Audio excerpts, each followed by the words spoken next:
Most law firms don't have a budgeting problem. They have the wrong budget for the kind of firm they are. Personal injury attorneys will tell you they live on a financial roller coaster. Cases come in, settlements feel close. Then a defense carrier delays, a court date shifts, and a fee you counted on in Q2 shows up in Q4, or not at all that year. And every January, the same thing happens. Someone builds a budget. It looks reasonable. It has a revenue number, an expense line, maybe even a quarterly breakdown. And by March, nobody's opening the file. Not because the owner is undisciplined, not because the firm doesn't care about the numbers, because the tool they're using was never designed for the kind of firm they run. That's what this video is about. SCORE has data that shows 82% of small businesses fail due to cash flow problems. And when you talk to plaintiff attorneys who are stressed about money, it almost never comes down to revenue. Their caseload looks healthy. Their fees look solid on paper. The problem is timing, and timing is exactly what an annual budget can't capture. Here's what I mean. An annual budget assumes something about your revenue cycle. It assumes that money you earn this year arrives this year. For a firm that does hourly work or retainers, that assumption is close enough to work. For a personal injury firm on contingency, that assumption is structurally broken. Cases that once settled in 6 to 12 months are now running 18 to 36 months, sometimes longer.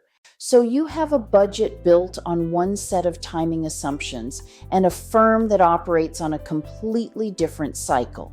That's not a discipline failure. That's a tool mismatch.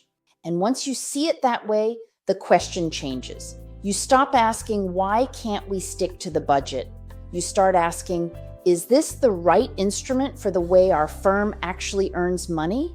I want to give you a frame that's useful here. Think about the difference between a thermometer and a thermostat. A thermometer tells you what the temperature is. It reads the current state. You look at it and it confirms what the room already feels like. It doesn't change anything, it just reports. A thermostat does something different, it holds a set point, and when the temperature drifts from where you want it, it responds. It doesn't wait for you to notice, it keeps you in range. An annual budget is a thermometer. You build it in January, you look at it occasionally, and it tells you whether you're above or below a number you set 11 months ago. By the time you look at the gap, the conditions that created it have already changed. A rolling budget is the thermostat. It doesn't just tell you where you are, it lets you change where you're going. When you update a rolling budget monthly, you're not doing more work. You're staying in contact with the business. And that contact is what gives you the ability to respond before a problem becomes a crisis. The difference between flying blind into a bad quarter and seeing it coming 6 weeks out, that's a rolling budget. Not more meetings, not more reports, just the right instrument, updated at the right cadence. Let me be specific about what I mean when I say tool mismatch for a PI firm. An annual budget assumes that your revenue cycle is 12 months or less.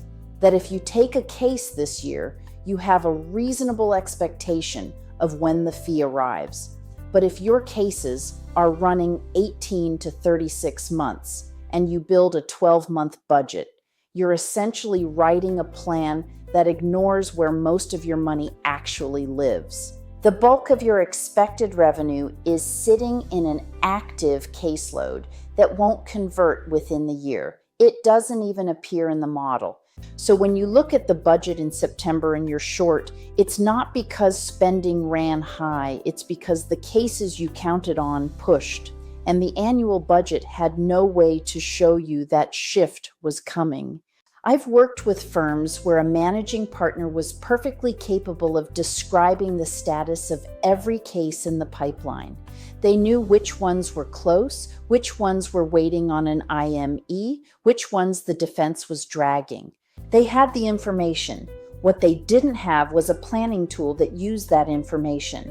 A rolling budget connects the case pipeline to the financial forecast. When a case shifts from expected to close this quarter to probably Q1 next year, that change ripples through the financial picture.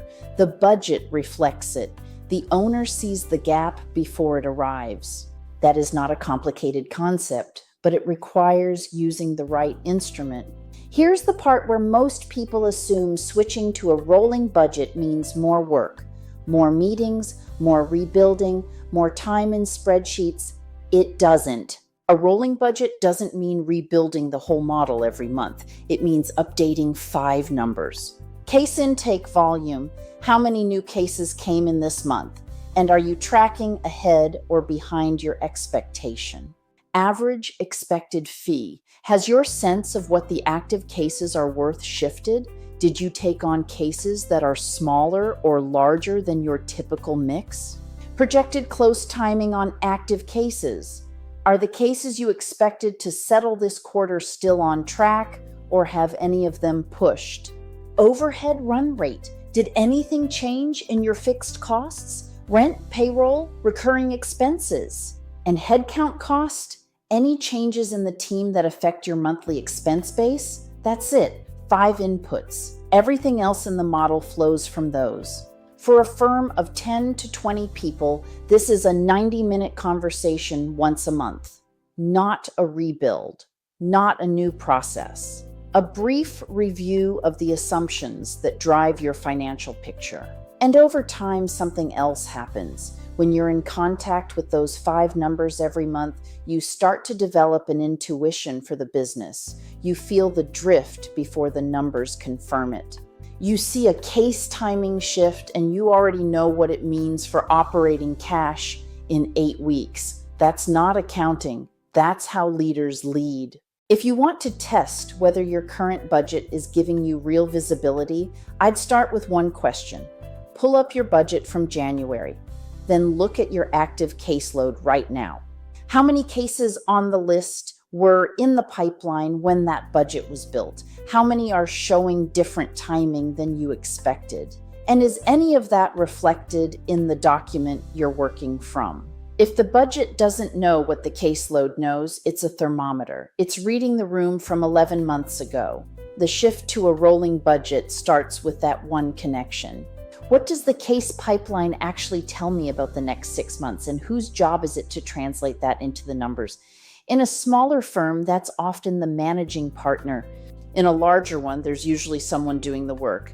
But the methodology matters. Are they updating assumptions or just tracking actuals? Tracking actuals is looking backward. Updating assumptions is how you see forward. That's the difference. If your budget was built for a firm that settles cases in 12 months and your cases are taking 30, I'd ask you to sit with this question. What is it actually telling you? Not what do the numbers say. What is the instrument itself capable of telling you given how your firm earns money? Because if there's a mismatch between the tool and the revenue cycle, you can be the most disciplined owner in the room and still be flying blind. The rolling budget doesn't solve every problem, but it gives you the right instrument for the kind of firm you actually run. And once you're holding the right instrument, the conversation in your next leadership meeting changes. You're not explaining why the budget missed again. You're talking about what the next 90 days actually look like. That's worth thinking about.